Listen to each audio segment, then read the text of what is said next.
Hey, it's Jeremy from jeremy.net. I am a self publishing comic book artist and writer, and I share my comic creation process here with you on YouTube.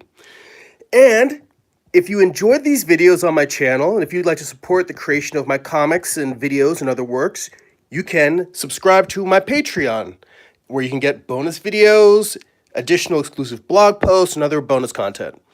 If you'd like to check out some of my comics, see the kind of work I'm creating, you can read preview PDFs at comics.jeremy.net.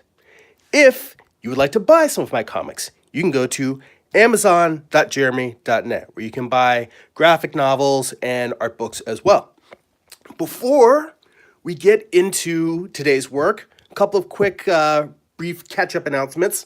First off, you'll have to excuse me if my voice is a little bit hoarse, if I sound a little raspy, if I occasionally have to make some unpleasant hacking sounds, because this past week, well, last weekend, we skipped a video because I was exhibiting at WonderCon in Anaheim, California. It was a great show. It was my best WonderCon to date. But I did catch a bit of con crud, a little bit of that bug that goes around a lot of comic conventions where people get sick afterwards. So it kind of knocked me on my ass.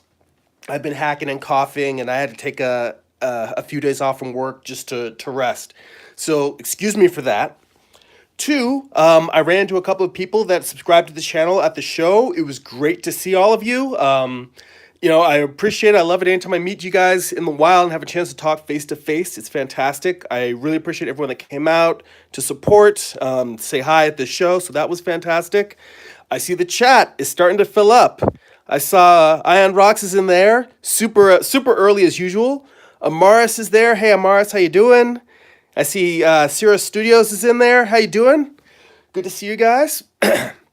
And also in terms of catching you guys up, one of the things that made the show so great was that I had Morningstar issue 7 there on sale, but also because I've been sick afterwards, I have not had a chance to add it to the store yet for jeremy.net. So I will get this up hopefully sometime this week so that people can order it and I can mail copies out. And when I do have it up, I'll put a post in the community section on YouTube. And I also have not had a chance to submit it to Comixology. So I will get that done as well for people that are international or that prefer to read digitally, and it's easier for you to buy a digital copy instead. As soon as those are up, I will let everyone know. I apologize for the delay. Again, recovering from WonderCon, which was a great show. So, I'm sorry I missed you guys last week, but I'm here now, and we will get into it. So, again, need to take a sip of water. So, I had started when I was talking to you guys about micro thumbnailing. And I had to adjust my drawing table a little bit because I realized the way I normally thumbnail might not work that well on my drawing table, because I usually have it set up at an angle. And as you can see, this is sliding down a little bit. I don't know how well this is going to work out. We're kind of doing this on the fly because I've been thumbnailing on a flat table instead of thumbnailing at my drawing table. What I've been doing is doing thumbnails. I switched from doing it on one sheet of paper to just doing them on small. This is like half of a 3x5 index card. And what I've been doing, we'll see if these will stay or not. This may get messy, but just thumbnailing out a quick panel, and I'll zoom in so you guys can get a closer look. But I'm starting large like this so you guys can see just how much I'm laying out. You know what? I'm going to see if I can adjust the table and make it a little bit flatter, just because it's going to be a bit much if this table is constantly sliding around as I'm trying to do this. So let me adjust the camera.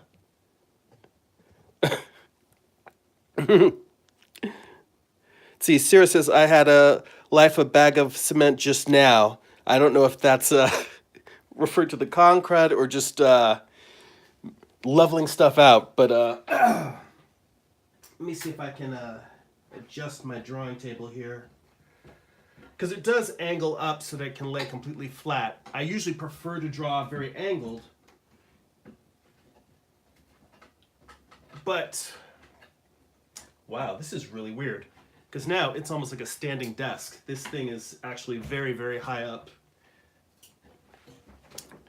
But it's a little flatter. And Rock says, "Get well soon." Thank you. I appreciate it. I hope I'm still recovering, but I feel a lot better. I think by the end of the weekend, by Monday, I should be back up to speed. So, what I've been doing, and these are in reverse order because I just put whatever was the end on top, but I've just been going through and drawing thumbnails on little half of a 3x5 card. I just cut them all in half and just laying them all out. Let me put this to the side. Let's see.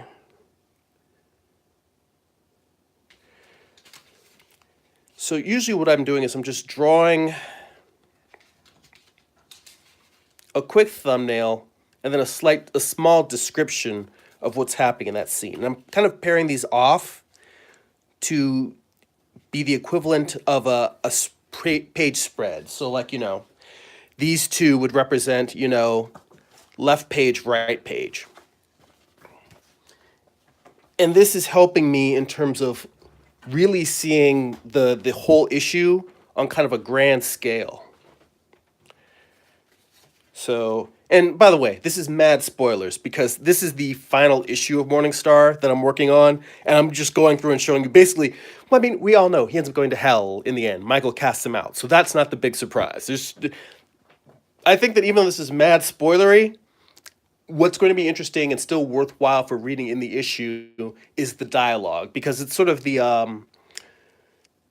argument that Michael and Lucifer have while they're fighting that I think really gets into the meat of the climax and the drama of this whole series. But I digress.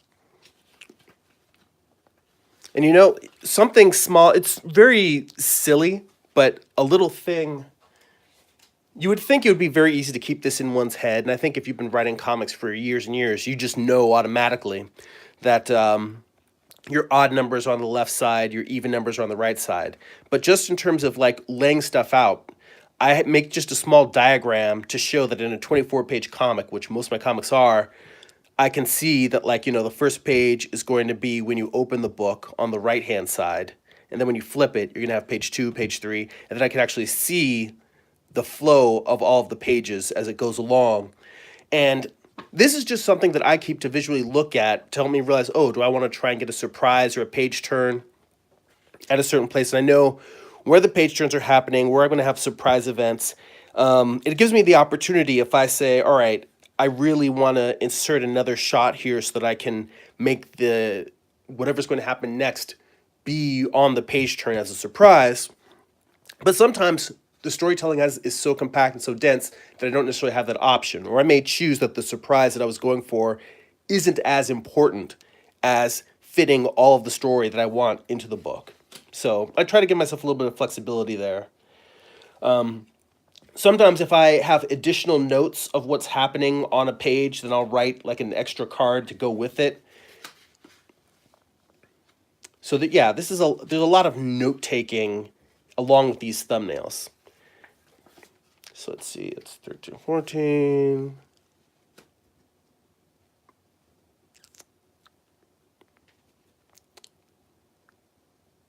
See, I've already messed up because it should be, let's see, 20 and 21.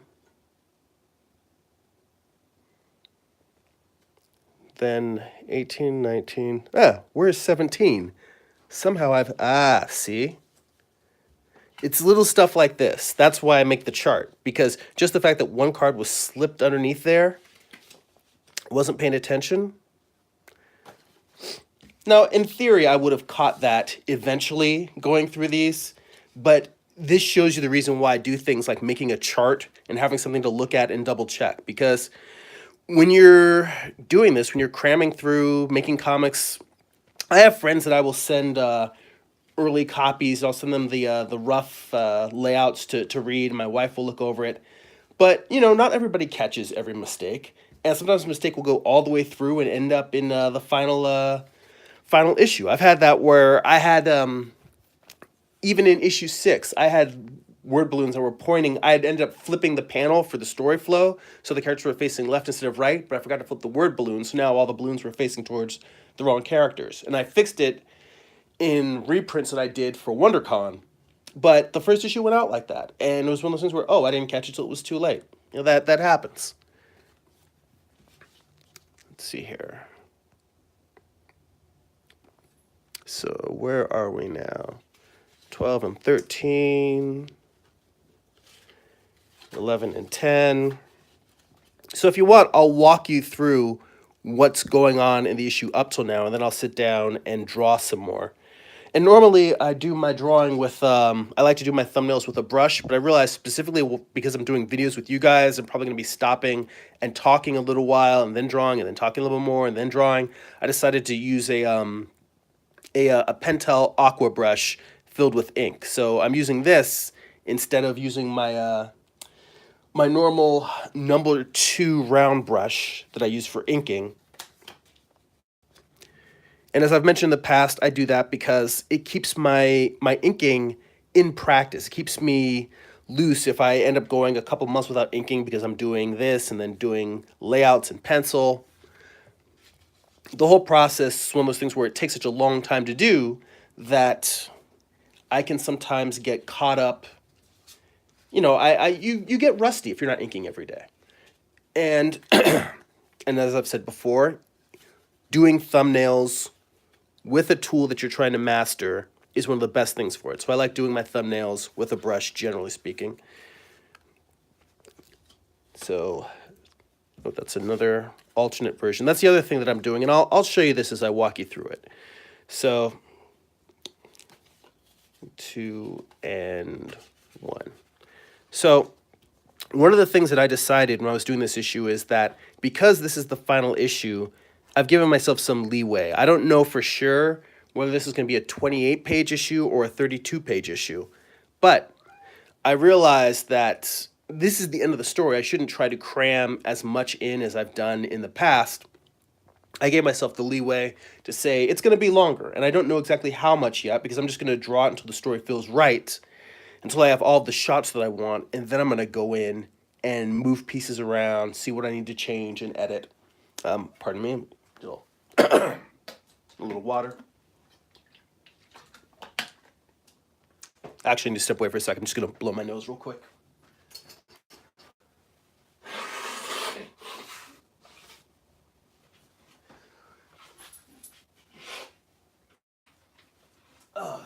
Super gross. I'm sorry. Con crud. Gets us all eventually.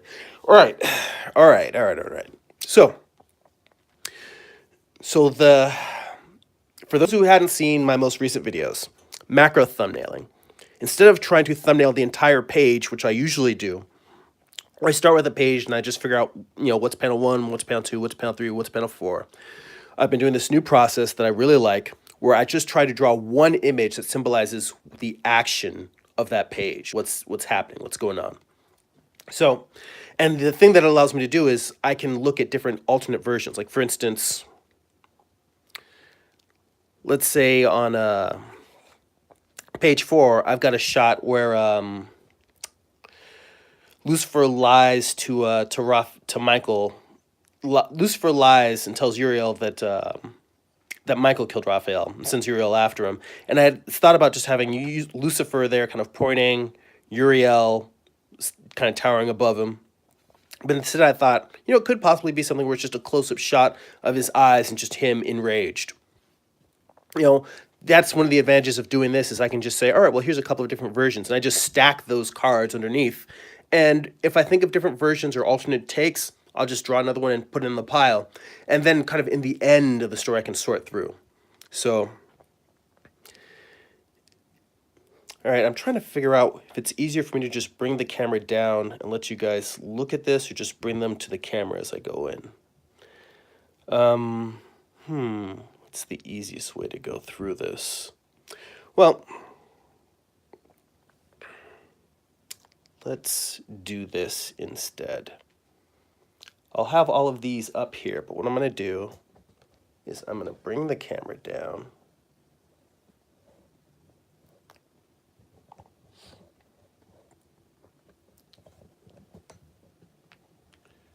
So that you guys can get a better look. My cat Kachu wants a better look as well. She hopped up on my chair. She always is in the mix when I'm drawing comics. So, what I started with, let's slide these all up a little so I have some room to show you what I've been doing. So it starts with Michael. Now, in the previous issue, Lucifer shoots him. He falls off a cliff, falls into a river. So it starts with Michael underwater. He's bleeding. He's drowning. Tiny in the black void. And I drew, one just trying to figure out like where originally I thought about just doing it like a calm, still water and then maybe having him underneath. But I like the idea of having it where you can really see. And I probably want him to be even smaller than he is here. But just the idea of having him floating in blackness. But I did like a couple of different thumbnail versions of just trying to figure out what I really want here. This one is probably the one I like the most. But again, I don't even know for sure if it's going to be one splash page. I may still draw it with multiple panels. So this is just to kind of symbolize story-wise what the whole opening sequence is. Then it goes into Michael being underwater and being a blinding light underwater kind of is God sort of healing him and also telling him that he reveals the purpose of why Lucifer is the way he is, why he's, attacking people, why he's turning on all of the other angels. And normally I tend to try and write, I'm not even necessarily as concerned about surprising people on a page turn as it is I like to write pages like it's a scene. So when you open the page, for instance, if I bring issue 7 back up, if you open it, I try to write it where you'll have left pages of, characters interacting, right pages, characters interacting, and then you turn the page and you'll maybe go to a new location or a new event or something. I try to write it so that a spread of pages is sort of like a beginning, middle, and end, like it's a small mini story. Sometimes that mini story ends on a climax or a cliffhanger so that you're like, oh, well, what's happening? And then I move on to a different scene and you're like, well, you're excited to see what happens next. And you're kind of like, damn it, what is this? And then you make that, it's kind of a repeating pattern where each scene, if you end it with a cliffhanger and then move on to a different location, you're excited to get back to what's next, but then you give somebody something equally interesting that ends in a different cliffhanger. And then you just sort of alternate through those. That's just one way that I tend to write stories in terms of how I sequence the events. It's not like a set rule. It's just more of, a guideline that I try to do. But anyway, in this one, I thought I really don't want to linger too much because it's just Michael underwater having a conversation with God. And I figured let's move on with the story and keep it moving. Particularly because there's so much that happens in the end of this issue. So then, just having Lucifer and Uriel, the angel of death, walking through the forest, and then seeing Raphael's body kind of hanging in the trees. And I still need to work out how this is going to play, because part of me feels like Uriel should know, because Uriel's the angel of death in my version of Morningstar. He should know that Raphael dies. He should have felt it. So I almost feel like the idea of having him discover the body feels a little disingenuous, and I'm not sure how I'm going to resolve that in the actual issue. So that's one of the problems I'm still batting around. But it goes to that. And now this is again where instead of the spreads being a continuous scene, it's like the spreads are moving from one part to another, which is now we've go to that part I had mentioned about Uriel, possibly just being enraged, but Lucifer telling Uriel, "Oh, well, Michael's the one who killed Raphael," so sending him off. Meanwhile, cutting back to Michael now rising up out of the water, kind of majestic. His eyes are gonna be glowing, wings spread, and he's just like full of energy and power now, and he's going to go to hand Lucifer his ass.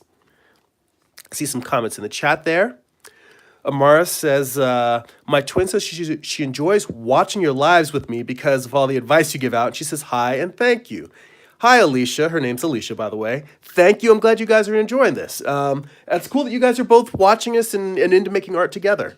I can't think of anything cooler than having a sibling that enjoys like your same hobbies and passions. I'm kind of the artistic one in my family. I've got two older brothers. Neither of them are really into comics and artwork, so I think it's kind of cool to have a sibling that you can enjoy this stuff with. It's not a diss to my brothers. They're awesome. They're just not arty, nerdy types like me.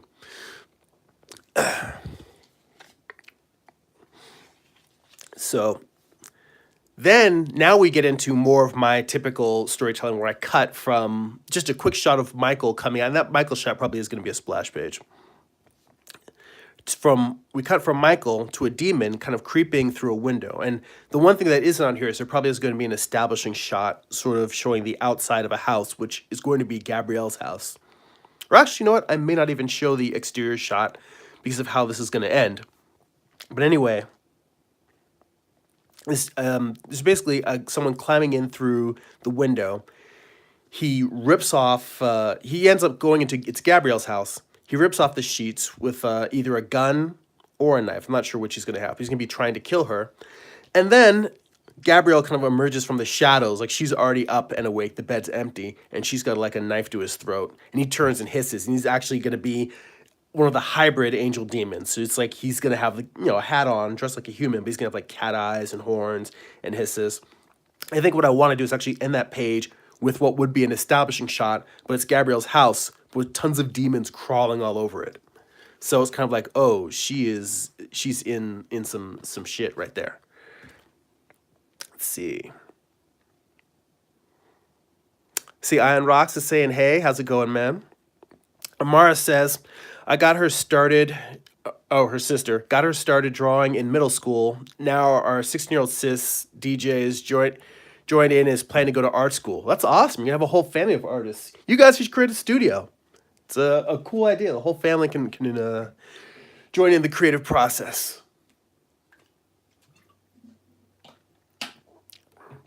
So let's see here. So now we get to really, this is my version of the war in heaven. It all takes place in the last part of this issue. So from here on out, it's just sort of an all-out war. I'm gonna have Michael, and Lucifer is now walking in, and kind of to tie in with the name of the morning star, I'm gonna have it's sunrise, and the sun is sort of like coming over the horizon, silhouetting Lucifer. And then there's all of his demons and demon hybrids, and they're all sort of flanking him and flying around him, kind of like his demonic host as opposed to a heavenly host. And they're kind of storming in. And he offers the angels of heaven the chance to surrender and be under his rule. There's an old man who stands up to him. There's gonna be a whole bunch of angels just sort of milling around the city when he comes in there. And basically he tells Lucifer that, well, he has a chance to surrender. There's no way that they're giving up. And Lucifer just guns him down, and then chaos just breaks out.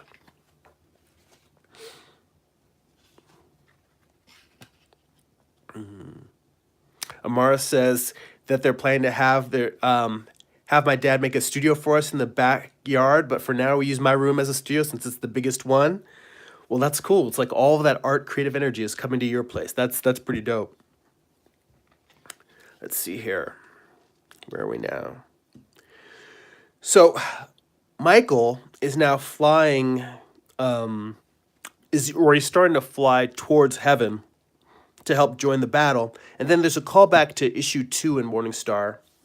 When Michael was first created, he takes off flying, and a demon reaches out from the trees and yanks him down. This time, instead of a demon, it's Uriel. So Uriel grabs him and is choking and fighting him. But Michael's sort of like burning him with this heavenly energy.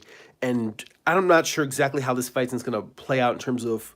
I want to capture the feeling that Uriel is extremely powerful, but that Michael has a whole new level of power. Like he's literally now the walking embodiment of God. Like he's just a walking force, and that Uriel isn't going to be able to kill him.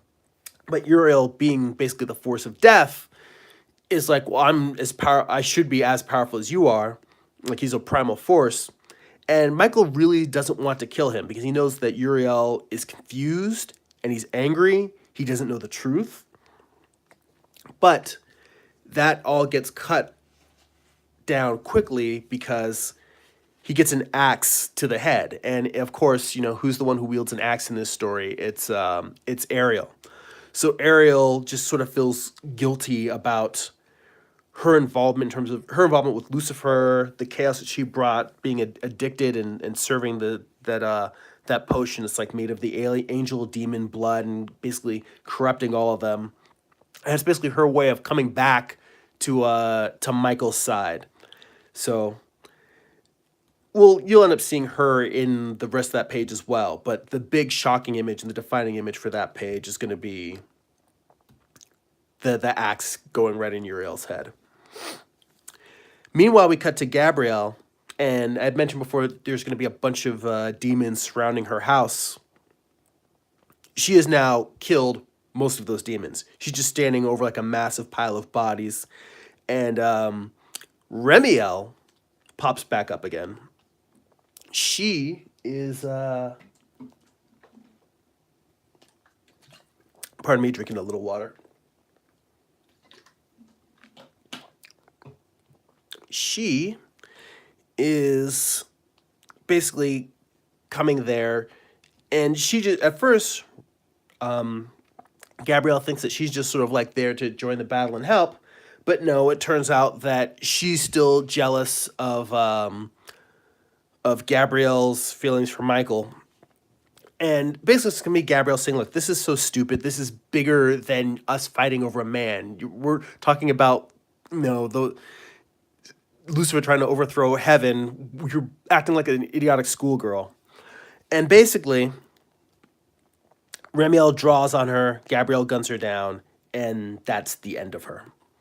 Now, I really wanted to reinforce the sense that this is a massive biblical level epic battle. So that scene ends. The next page I'm probably going to do as a full splash page. It's just going to be kind of a wide shot of heaven. Angels, demons flying all around. Just massive carnage and bodies. So that's going to be that shot. Michael. So in the middle of the battle, the angels are actually getting overwhelmed by the demons. They look up in the sky, and it's very much kind of a Superman looking up in the sky. It's a bird, it's a plane type of thing. So Michael comes flying in, carrying Uriel's body, and he ends up throwing Uriel's body at Lucifer's feet and tells him that enough angels have died. You need to end this. This has gone too far. And of course, Lucifer just looks up, and he's got a bunch of demons flanking him, and he turns and starts firing at him. As well, his demons breathe fire at him. And then we're just going to cut at the end of that page to Remiel is now back to Gabrielle fighting. Michael comes smashing through a building. So he's been shot out of the sky by Lucifer and his demons. And Remiel just sort of flinches looking around like, what the hell? So Gabrielle gives him one of his guns, sends him off. And I kind of have a little bantery thing there because Gabrielle has been kicking the ass of so many of these demons. They have this thing where she's like, or you could stay here. I can go kill Lucifer. If you want to stay here and fight all these demons, that's fine. He's like, I got it. He's like, no, really, I don't mind. We can do, and it's just a little bit of bantering, like, because, Gabrielle has been busting his chops through all of this. But there's kind of like a sad moment where, well, not a sad moment, but a moment where she basically tells him, I wish you could have brought him back, because when he originally leaves with Lucifer and she tries to stop him, she tells him, you can't bring him back. And this time she says, I wish you could have. Like, she sees how bad it is, but she also knows that this is his best friend, and she feels sorry for. It's odd that they're all kind of siblings, But she doesn't look at the loss. She just looks at like he's turned evil, he's got to go. But she sees how much it's paining Michael that he has to battle his brother essentially. And so then we have Michael stepping out of the flames with a gun, shooting down rebel demons and the rebelling angels. And I made a little note for myself because I didn't have time to put it in the shop, but I want to make sure that it's in the actual comic page, is that there's a demon in the foreground with a sword stuck in his chest. The reason for this is because the fight eventually becomes a hand-to-hand fight, and Michael grabs that sword out of the demon's chest as he's walking by and uses it to cut down another demon, and then the fight just sort of goes on from there. So, that's what I have up till now. And let me slide these a little bit out of the way so I can grab some more cards. So now we're at a point. Let's zoom this up a little bit more. All right. A lot of talking, not as much drawing this episode. But I really do feel like being able to see this story, if it works in single images, I'm kind of repeating myself, but if I can get the whole story to work in single images, then I feel like when the time comes for me to break it down into individual panels per page, that I really will have already worked out the broad strokes, and it's just a matter of refining details, adjusting shots, moving things around here and there. So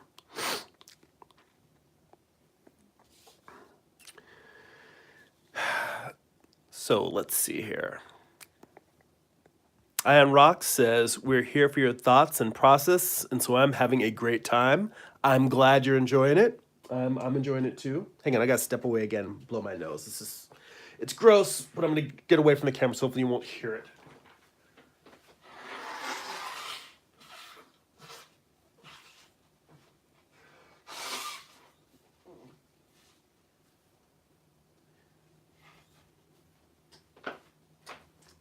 All right.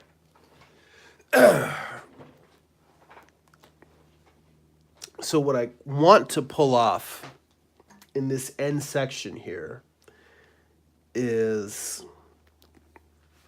and I want this battle between Michael and Lucifer to start as a gunfight and turn into a hand-to-hand combat. So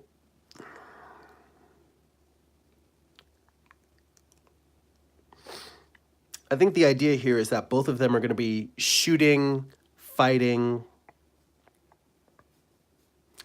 with various other angels and demons. You know, Lucifer fighting the angels defending heaven, Michael shooting the rebels. So I have Lucifer now is kind of looking for a clear shot at Michael. And I was going to have it where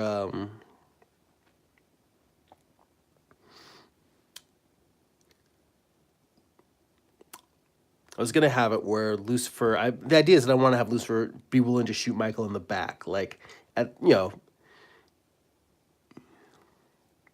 you would think that Lucifer has been pretty honorable throughout, well, not honorable, but he's lived by his own code. So while he's done horrible things, he's at least had a certain amount of a code of honor that he's followed, even if he's evil. But now I'm having that end, and he's just like, I'm going to do what I want to get what I want. He's gone full Sith at this point. So, just a simple stick figure of him.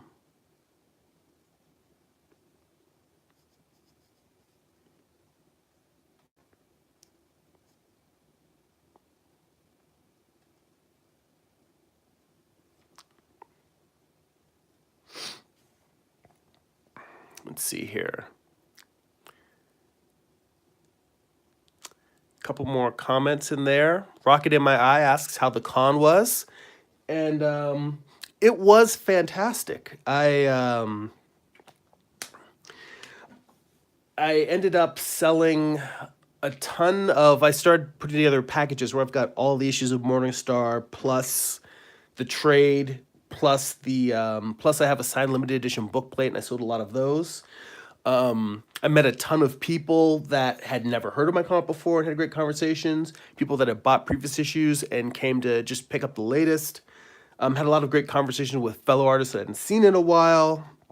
And just other, friends that stopped by and introduced me to other new artists. So it's just like, it's a great time. It's a great chance to go converse, meet with fellow artists, fellow creators, comic fans, talk about a whole bunch of different books. So it was just a general wonderful time. The only downside was me getting sick. Other than that, it was fantastic. Amaris asks if anyone is going to JekyllCon this December, and I've never heard of that. She says it's on Jekyll Island. I'm not even sure what state that's in. I've never heard of Jekyll Island. So please tell us more, Amaris. I'm assuming that it's some sort of villain or monster. Oh, it's in Georgia. Oh, that sounds cool. I imagine it's some sort of villain or monster themed convention, Jekyll and Hyde and such. So what I think I'm going to do is I'm going to have Michael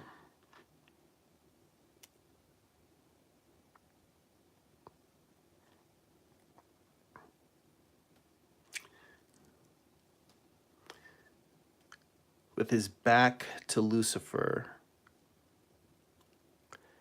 And she says Amara says JekyllCon is a Comic-Con? Oh, well, I guess it would just make sense that it's Jekyll Island. So, all right, so a comic convention that's in Georgia. All right, cool. So all you people in Georgia, if you're going out there, go check out JekyllCon. I have never heard of it, but it sounds like, I always like to check out local cons when I can. The smaller shows, you can actually have better conversations with people.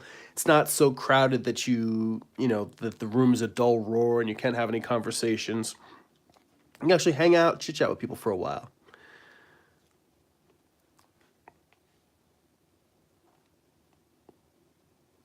The way I drew this here, it's like Michael's head is broken because I want to have him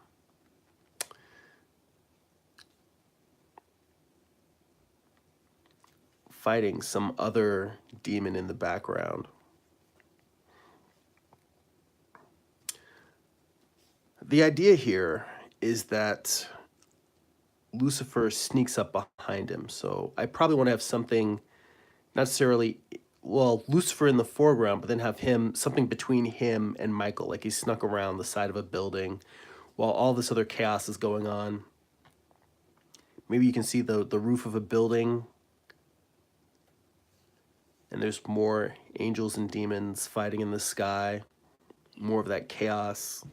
The building's on fire. Again, a lot of this stuff is just little pieces that I just toss in there. I try not to get too caught up in the details, but sometimes if I say, hang on. One of my cats is crawling onto a table with water on it, and I really don't want her to knock it over. I gotta shoo her away, which I feel bad about because I like the cats. I like the fact they like to come up here while I draw, but it can be very dangerous having a bunch of containers of open water and ink and a cat on a table because they will destroy shit. Yes, sweetheart, you stay over there.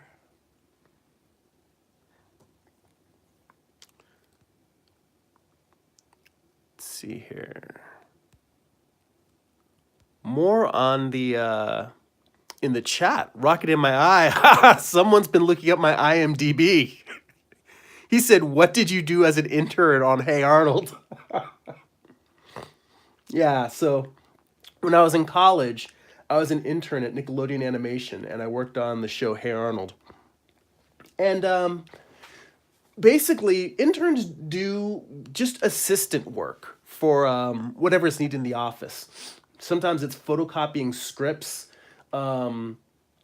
A lot of it is photocopying scripts, photocopying storyboards for the production team, helping you're basically you're an assistant to everyone. You're assistant to the PAs. You at least that's how it was when I was there. Hang on. Again, same cat trying to climb onto the water table. All right. I'm trying to remember. It's been years. It's a lot of it is sometimes storyboard revision artists they'll be making notes and changes to a script or to an existing board. They'll just throw a post-it over one panel and do another version or variations. So we have to make those updated changes. I'm trying to remember if we had a process for scanning all of those in, or whether we just made photocopied hard copies and made sure those were updated. I got to work with Clint Bond, who was a character designer for the show, and Brian Mark, who's a layout artist. So a lot of that was just photocopying work for them whenever they would work on different designs. And like I would photocopy their roughs so that they could have clean ones to do cleanup drawings over. And while I was doing that, they would show me just little tricks for cleaning up pieces. So there was constantly, from everyone I work with, every storyboard artist, every prop designer, every character designer, whenever you were assisting them with things, they would always show you, well, this is the reason why I'm doing this, or they were slowly teaching you little bits of the animation production flow. So I was constantly learning from that, or they would give me model sheets that they were working on, or they would give me roughs and say, here, you can work on this for practice to work on doing cleanup. And there were definitely interns who got hired out of if they could see, if the artists could see that you could do work at an entry level. There were definitely people who were interns who got hired on to work full time at Nickelodeon. I unfortunately didn't, but it wasn't from lack of trying. And I think part of it was that, again, my skill set wasn't there when I got out of college. I think I was a decent artist, but I don't think I was still necessarily even at the level that one would need to be an entry level prop or character designer in animation. I think I still had a lot more work to do. And part of that is that I wasn't spending my days drawing like 24/7. Because when I was in college, I was also an athlete doing track and field. I'm really not drawing much. I'm just sitting here blabbing about, hang on. Well, I'm blabbing because I'm trying to tell stories from the past. And I'm trying to keep my cat from destroying my art table. But I was running track and field in college, plus taking other classes.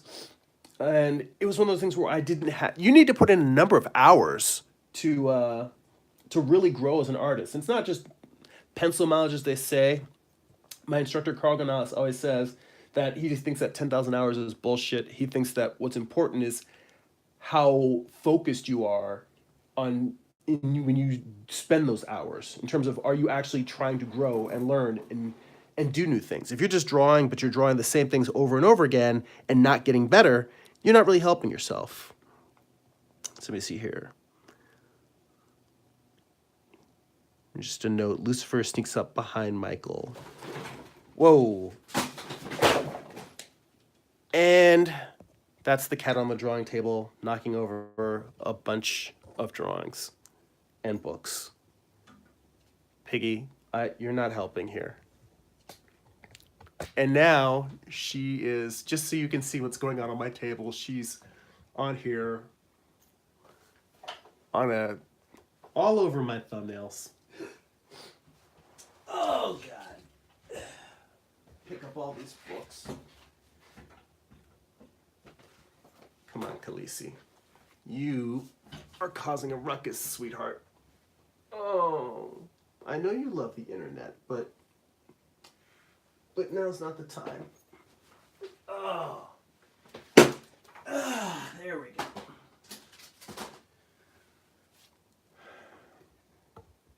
A big pile of books stacked on the desk next to my drawing table that she is just obliterated. But at least she didn't knock over the bottles of water.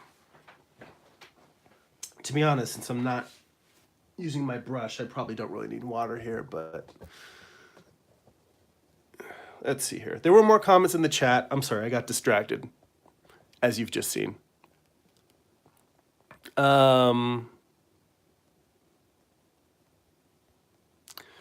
Amara said she just found out we have a local convention today. In saving pre-order, but next year I plan to work in Artist Alley once I get a feel for this convention. You know, I always say the best thing for a growing comic creator is to just get a table in Artist Alley, split it with a friend, or in your case, a family member.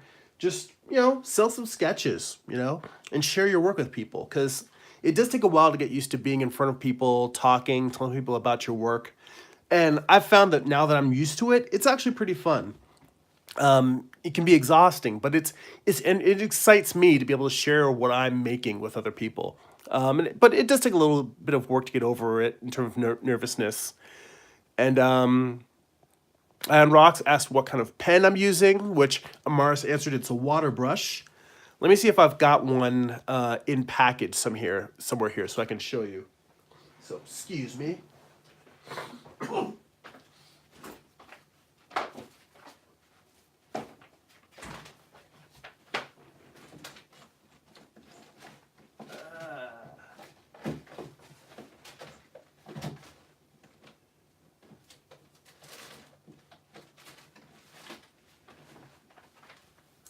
Aha! Found it. So for anyone else watching that was wondering what I'm using, it's not a paid advertisement. This is just what I happen to be using. It is a Pentel Aqua brush. So they usually come in a pack of 3 on Amazon. I think you can get them for like 10 or 12 bucks. So, and the tips come in 3 different sizes. But to be honest, I don't really notice a huge difference, except, well, the small one and the big one, there's a more noticeable difference. But if you're using all 3, they're pretty, you know, just a little bit bigger, a little bit smaller, but I feel like I can get a decent amount of detail out of both the big and I can get decent amount of detail out of the large brush, and I can get pretty decent large strokes out of the small brush. So for me, I don't really pay that much attention to them. What I tend to do is I fill them with just different ink solutions. In terms of, I use fountain pen ink because normal India ink that you use for inking will clog them. And this one I put 100% on it because it's 100% pure ink. I'll have one that's a 50% where it's 50% ink, 50% water. Then I have one that just has a few drops of water and mostly water. So it's much more like an ink wash. So, Amara's put in hashtag not sponsored. keeping it legit. I appreciate it. Rocket in My Eye mentioned the for the Hey Arnold thing. He says you're credited in most of my top episodes. So got to keep any cool mementos from it. I think somewhere I do have some storyboards, not original boards, but photocopies from when I worked there. They're buried away somewhere. I haven't looked at them in a long time, but it was more of something for me to study from, because, you know, an opportunity to work with professional storyboard artists and learn from them is invaluable. And I wanted to go back and look at those storyboards just to continually aid in improving my storytelling. And you can see even the stuff I'm doing here, this is directly related to things I learned when I was an intern on Hey Arnold. Just in terms of, even though these aren't doing the action by action storyboard, just the idea of visually it capturing a scene in one image, and, you know, visual storytelling. It's what I'm doing now. So let's see. Lucifer.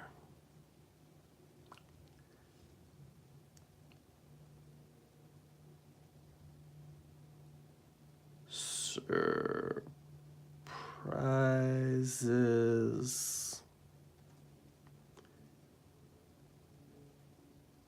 Michael.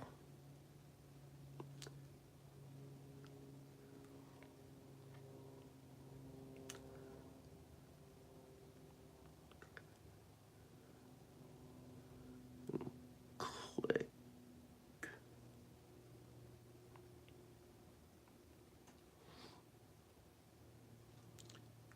Jam. And you know, I'm I was talking to a friend of mine. Oh, the other Carl Altstetter. I was talking to him about onomatopoeia. You know, the onomatopoeia, for those who don't know, it's a long word that simply means a word that is what it sounds like. Blam, moo, bang, splash. Words that are the equivalent of sounds.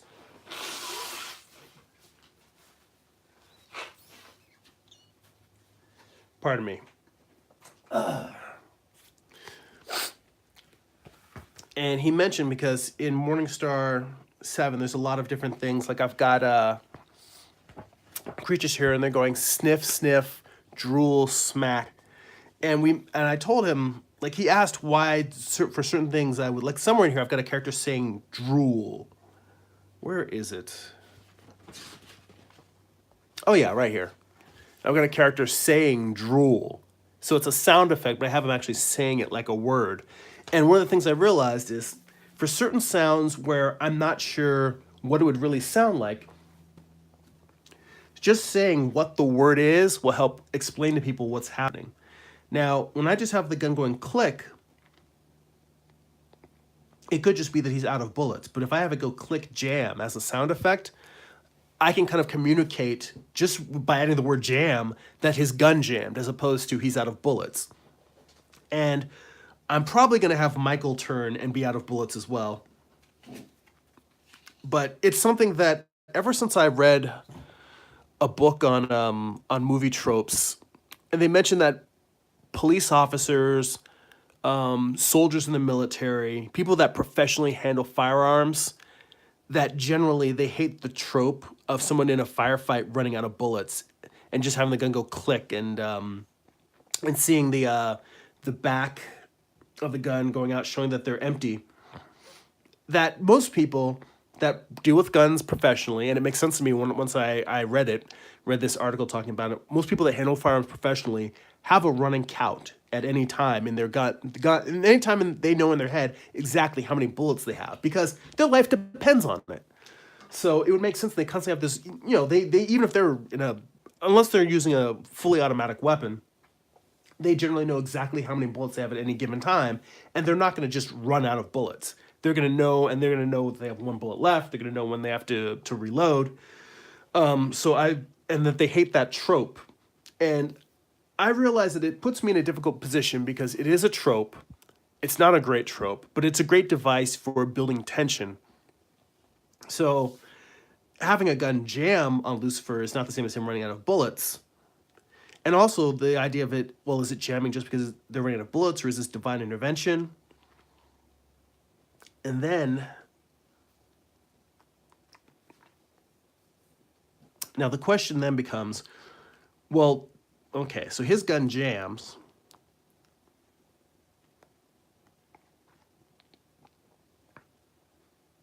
Maybe that's what I have.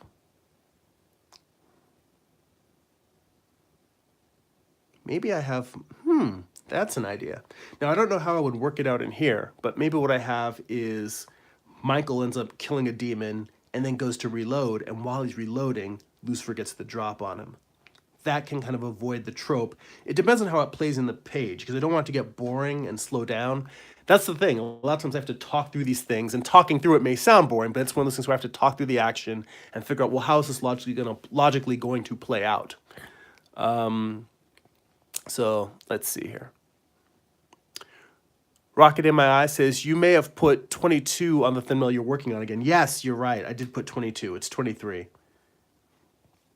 Yes, thank you. That happens a lot when I'm sitting here and I'm talking to you guys while I'm drawing, is I just get caught up in stuff and make silly mistakes like that. So let's see here. So it'll be, these two would actually be on a page together. But realistically, if I'm going to, now see, this is the reason why I do these things where I slide pieces around, is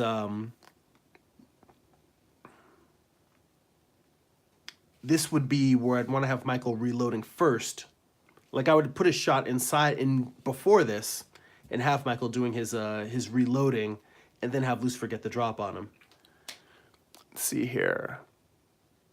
I see Jay King's in the chat. How you doing, Jay? What's going on? Just doing some thumbnails for the last issue of Morningstar. Sorry about that. I really apologize, and I hope I feel much better next week, because I feel like this is gross listening to someone sniffling while they're trying to talk about art and drawing and such. Take a little sip of water. So, all right. Let's focus in here. So, on this...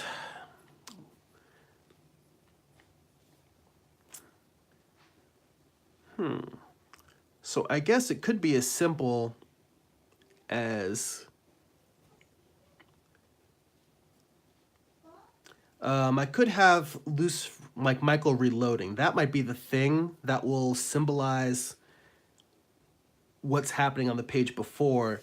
Is Lucifer sitting, he's, Lucifer's going through and he's fighting a bunch of angels and demons. I mean, he's fighting a bunch of the angels that are actually loyal to heaven, killing them. And he spots Michael, and Michael's reloading. So maybe that's what this shot simply is just Michael's reloading. And that may be what I have going on here action-wise.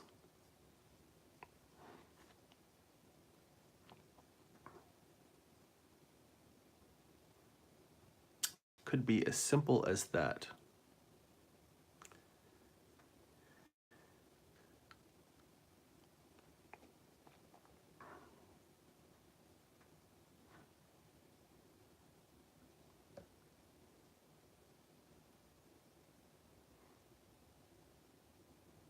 His little afro puff. By the way, we are at 56 minutes here, so I'm probably just going to go for another 5 minutes or so and wrap it up right at the top of the hour. So if you guys have any other last minute questions, feel free to chime in and let me know. Like, it's funny, I spent all that time talking you through everything I'd done up till now, so I really only drew 2 thumbnails. But this is kind of the phase where there's a lot more of talking through. It's almost like I wanted to get you to at least understand, A, the process that I've been doing, and then B, just get you up to the speed in terms of this is where I'm at this point now, so that you understand where I'm picking up. Because what happens from here is they go into a hand-to-hand fight, and then things get weird. It kind of turns surreal. They turn into giants, and they're battling in sort of much more like a biblical Renaissance painting, like over a flaming heaven. There's like a giant Lucifer and a giant Michael fighting. So, let's see.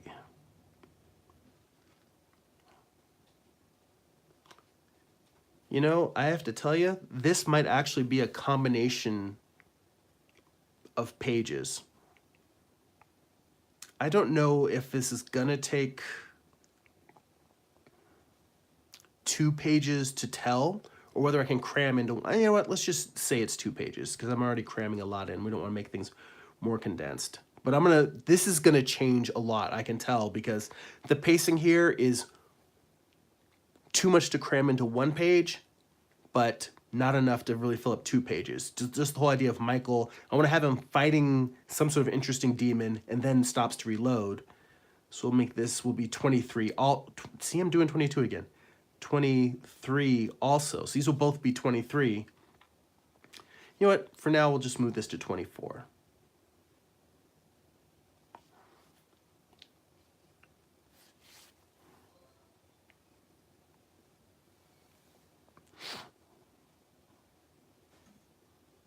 So Michael reloads.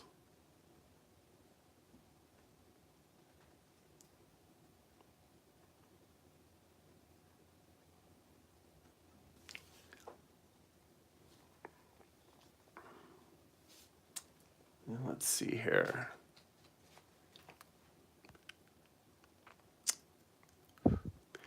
And Jay King was like, I was late. Can I get a quick review, please? I gotta tell you, we went through a lot in this video. Like, most of this video was me reviewing everything I've been doing up till now, and I only started drawing like in the last like 20 minutes. Basically, I walked through how I've been using individual cards to just, instead of thumbnailing an entire page, well, instead of thumbnailing all of the panels on the page, I just pick one panel that represents the most important action, and I'm doing it. I've got like a series of cards I'm just moving around and organizing to work out the story flow. It's but I walk you through all the different beats in the story. It probably really would be easier to go back to the and watch the replay when this is done, because it's a lot to try and condense into just a few minutes. I mean, hell, it took me, I guess, half hour, 40 minutes to get into everything up till now. But let's see. Basically, this is the end of the entire Morningstar series. There's a battle, that's a giant gunfight between angels, demons in heaven. So you've got Michael reloading. Lucifer gets the drop on him. His gun jams. And I think what I'll probably do is, this is how we'll move stuff into the hand-in-hand. Hand-to-hand, as in hand-to-hand combat.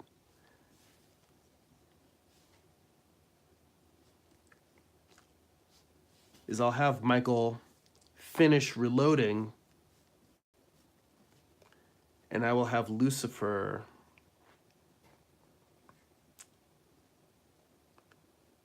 charge him, and I will have him slash Michael's gun in half with his sword. That, I think,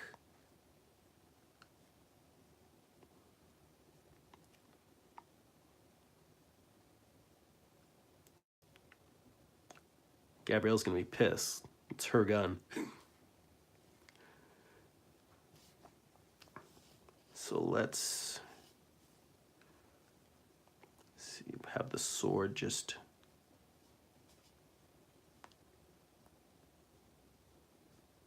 speed lines, manga style.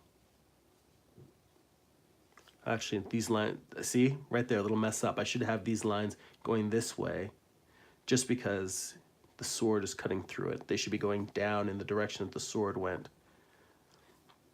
So those little lines I put up there probably shouldn't really be there. And so this is just a detail shot. This probably wouldn't even be the largest panel on the page, but it will indicate the most important action on that page, which is now both of them are no longer using firearms. They're both got hand-to-hand weapons. And then it'll get into the actual hand-to-hand battle.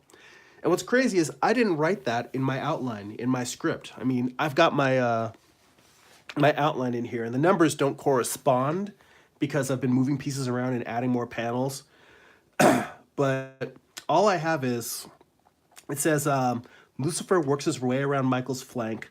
Just as he has Michael cornered, he runs out of bullets or has a dud round. So I did put the gun jam in there. Then it says, Michael runs out of bullets as well. Lucifer pulls the sword and charges. Michael shatters the sword with his own. You know, I didn't have the part in there about Lucifer cutting the gun in half. And I didn't have the part about Michael reloading instead of running out of bullets at the same time also. Probably because